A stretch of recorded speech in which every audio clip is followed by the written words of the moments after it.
નવરા બેસીને જિંદગી જીવવી એને કરતા કોઈના અર્થે કામમાં આવે એવી જિંદગી જીવવી. બહુ સરસ સૂત્રો અમુક હોય છે. માણસો ઘણીવાર જિંદગી આળસમાં ગુમાવતા હોય છે. નવરા બેસી બેસીને જિંદગી કાઢી નાખતા હોય. ઘણાની જિંદગી ખોટા માર્ગે વપરાતી હોય છે. પાપ કરવામાં, ચોરી કરવામાં, દગાડુગી કરવામાં, કોઈને હેરાન કરવામાં ખોટા માર્ગે વપરાતી. કોઈની જિંદગી આળસમાં વપરાય છે, કોઈની જિંદગી ખોટા કામમાં વપરાય છે, કોઈની જિંદગી પોતાના ભોગમાં વપરાય છે. ખાવું પીવું મજા મજ કરવી, લેર્યું કરવી, બસ એમાં ને એમાં રચો પચો રહેતો હોય. કોક કોક વિરલા આ જગતમાં એવા આવે છે કે જેની જિંદગી પરોપકારમાં વપરાતી હોય, પુણ્યના કાર્યમાં વપરાતી હોય. ભગવાનને રાજી કરવા માટે વપરાય, સંતો ભક્તોને રાજી કરવા માટે વપરાય, પરોપકારના કાર્યોમાં વપરાય. એ જિંદગી સર્વશ્રેષ્ઠ જિંદગી છે. અને બહુ સીધી વાત છે ને ભાઈ. પૈસો છે એ પૈસાથી તમે પાણી ખરીદીને પીવો, એ પૈસાથી તમે દૂધ ખરીદીને પીવો, એ પૈસાથી તમે દારૂ ખરીદીને પીવો. પૈસો તો પૈસો, પણ એનાથી તમે શું ખરીદ્યું એના ઉપર લાભ અને નુકસાન. દૂધ પીવાથી લાભ થાય, દારૂ પીવાથી નુકસાન થાય. પૈસો તો એનો છે. એમ આ દુનિયામાં ભગવાન જિંદગી બધાને આપે છે, પણ એ જિંદગીને કેમ જીવવી એ ખૂબ મહત્વની વાત હોય છે.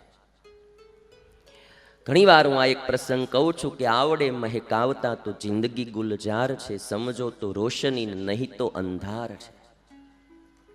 આવડે મહેકાવતા તો જિંદગી ગુલજાર છે. જો જીવન જીવતા આવડે તો જિંદગી એક બગીચો છે, જેમાં ભાત ભાતના ફૂલ ખીલે, મોગરાના, ગુલાબના, ચંપાના, ચમેલીના, અને એની વિવિધ પ્રકારની સુગંધો પ્રસરે અને લોકો એ સુગંધથી પ્રસન્ન થાય. જિંદગી પણ એક બગીચો બની શકે જો આવડે મહેકાવતા તો જિંદગી ગુલજાર છે. અને જો એ જિંદગી જીવતા ન આવડે તો એ જિંદગી ઉકડો પણ થઈ શકે. જીવતા આવડે તો બગીચો થાય, બગીચો થાય તો સુગંધ આવે, માણસોને એની પાસે જવાનું મન થાય. તમે બધા છો, તમને ક્યારેય ઉકડે જવાનું મન થયું કે હાલો નવરા છે ઘડીક ઉકડે ફરી આવી? થાય કોઈને મન? નવરાઓ સમય હોય એમ થાય કે હાલો ઘડીક બગીચામાં બેસી આવી, ઘડીક ફરી આવી. બગીચામાં જવાનું મન થાય, ઉકડે જવાનું કોઈને મન ન થાય. એમ જેની જિંદગી સારી હોય, જેનું જીવન સારું હોય, બગીચા જેવું જેનું જીવન હોય, એની પાસે લોકોને આવવાનું મન થાય. લોકોને નહીં, ઉપરવાળાને પણ એની પાસે આવવાનું મન થાય. અને એટલા માટે બીજું કાંઈ છે નહીં. આ જિંદગીમાં એક ભાઈએ બહુ સરસ વાત કરેલી. જિંદગી છે ને એ તો ગંજી પત્તાના 52 પાના જેવી છે. ગંજી પત્તામાં 52 પાના આવે. જિંદગી ગંજી પત્તાના 52 પાના જેવી છે. તમે ગંજી પત્તે રમતા હો તો એ નક્કી ન હોય એમાં કયા પાના તમારી પાસે આવશે. 52 માંથી કયા પાના તમારી પાસે આવશે એ નક્કી ન હોય, પણ એટલું એ તમારા હાથમાં નથી કે કયું પાનું આવશે, પણ એ તમારા હાથમાં છે કે આવેલા પાનાને કઈ રીતે આપણે રમવા. આવેલા પાનાને કઈ રીતે રમવા એ આપણા હાથની વાત છે.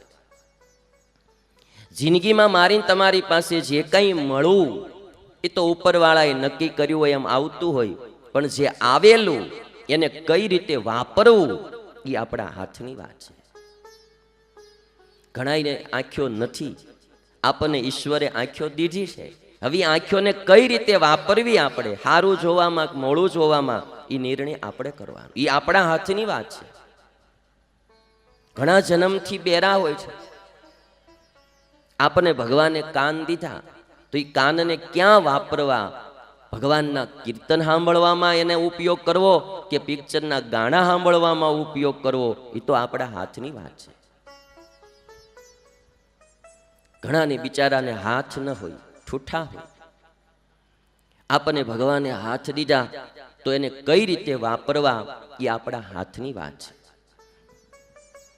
એટલે જિંદગી ઘણાની આળસમાં જાય છે, ઘણાની ખોટા માર્ગે જાય છે, ઘણાની ભોગમાં જાય છે, અને કોકની જિંદગી પરોપકારને અર્થે જાય, ભક્તિના માર્ગે જાય, સંતો ભક્તોને ભગવાનને રાજી કરવામાં જાય, એ જિંદગી સાર્થક થઈ કહેવાય. જવાની તો પાકી છે, બધાની જિંદગી જવાની, જેમ કાઢવી હોય એમ. અને એટલે કવિએ કહ્યું, આવડે મહેકાવતા તો જિંદગી ગુલજાર છે, સમજો તો રોશની નહીં તો અંધાર છે. જો જીવતા આવડે ને તો જિંદગી પ્રકાશ પાથરે, અને એ પ્રકાશમાં હજારો જીવાત્માઓને ચાલવાનો અવસર મળે. રામે જિંદગી સારી જીવી તો આજે રામના આદર્શને આધારે હજારો જીવાત્માઓને ચાલવાની પ્રેરણા મળે. રાવણને જીવતા ન આવડી તો એણે નકરું અંધારું જ પાથર્યું. કૃષ્ણને જિંદગી જીવતા આવડી તો એનું જીવન આજ પણ પ્રકાશ પાથરે, અને કંસને જિંદગી જીવતા ન આવડી તો આજ પણ એનું જીવન અંધારું ફેલાવે. અને આપણે રાવણને રામની વાત કરીએ, પણ આ લોકમાં પણ રામ પણ છે ને રાવણો પણ. સમાજમાં બે તત્વો છે, કૃષ્ણ પણ છે અને કંસ પણ છે. અને એટલા માટે કેમ જિંદગી જીવવી? તો ઘણા હસતા હસતા જિંદગી જીવે છે, ઘણા રોતા રોતા જીવે, બરાબર. ઘણા કોકને દઈને જિંદગી જીવે, લ્યો ભાઈ લઈ જાઓ, અમારી પાસે આ છે, લઈ જાઓ લઈ જાઓ લઈ જાઓ, આમ કરતા જિંદગી જીવે. અને ઘણા કોકનું લઈને જિંદગી જીવે છે. આ બધા ફરક છે, આખા ઉત્તર દક્ષિણના ફરક છે, તમે જોશો.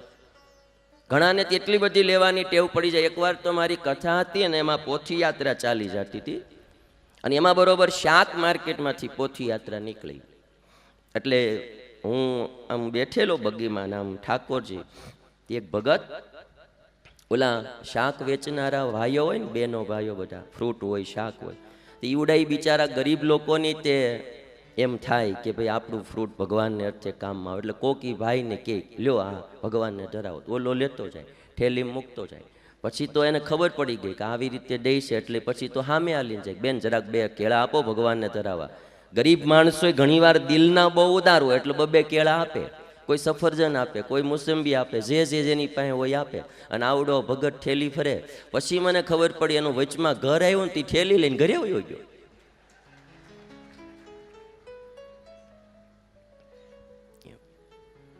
મને ઘડી કેમ હતું કે આ માય બહુ સારું પરોપકારનું કામ કરતો લાગે છે.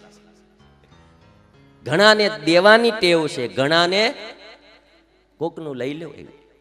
કોઈ હસતું હસતું જિંદગી જીવે, કોઈ રડતું રડતું જીવે. અને એટલા માટે કોઈએ કહ્યું કે કોઈ હસી ગયો, કોઈ રડી ગયો. આ જિંદગીમાં કોઈ તો હસતો હસતો ગયો, એને જિંદગી જીવતા આવડી ગઈ, એટલે હર પળ હસતો હસતો માણસ ગયો. કૃષ્ણનું જીવન જો, ક્યારેય તમે કૃષ્ણને રડતા ન છો. કોઈ હસી ગયો, કોઈ રડી ગયો, કોઈ પડી ગયો ને કોઈ ચડી ગયો. જિંદગી છે ને ભાઈ, આમાં તો કોઈ પડી બી જાય ને કોઈ ચડી બી જાય. કોઈ હસી ગયો, કોઈ રડી ગયો, કોઈ પડી ગયો, કોઈ ચડી ગયો. થઈ આંખ બંધ અને ઓઢ્યું કફન, હતું નાટક મજાનું અને પડદો પડી ગયો. હતું નાટક મજાનું ને પડદો. એક નાટક છે આ જિંદગી. એમાં કેવું પાત્ર ભજવું એ આપણે જોવાનું છે. અને એક વાત બહુ યાદ રાખ્યા જેવી કે નાટક ભજવાતું હોય ને ભાઈ, એમાં કોઈ પણ પાત્ર કાંઈ પણ ભૂલ કરે ને તો નાટક કંપનીનો જે માલિક હોય ને એને ત્યારે કાંઈ ન કહે. પાત્ર ભજવાતા હોય નાટકના, નાટક કંપનીનો જે માલિક હોય એ કોઈ પણ પાત્રને, કોઈ પણ એક્ટરને ત્યારે કશું જ ન કે ભૂલ કરી તો પછી હવે સ્ટેજ ઉપર ભૂલ કરી એને કાંઈ ન કહે. પણ જ્યારે એ પાત્ર પૂરું કરીને પાછળ આવે ને પછી એનો માલિક એને હારી પટનો લે કે તને હું ભૂલ કરવાના પૈસા દઉં છું. એમ આ જગત છે ને એ સ્ટેજ છે. આપણે બધાય પાત્રો છીએ અને આપણા બધાયનો માલિક ને આપણા માલિક છે ભગવાન. આપણે અત્યારે જે કાંઈ ભૂલું કરશું ને આ સ્ટેજ ઉપર, એ ઉપરવાળો અટાણે કાંઈ નહીં કહી, પણ જ્યારે આ સ્ટેજ છોડીને જાહું ને તેથી પછી એમ કે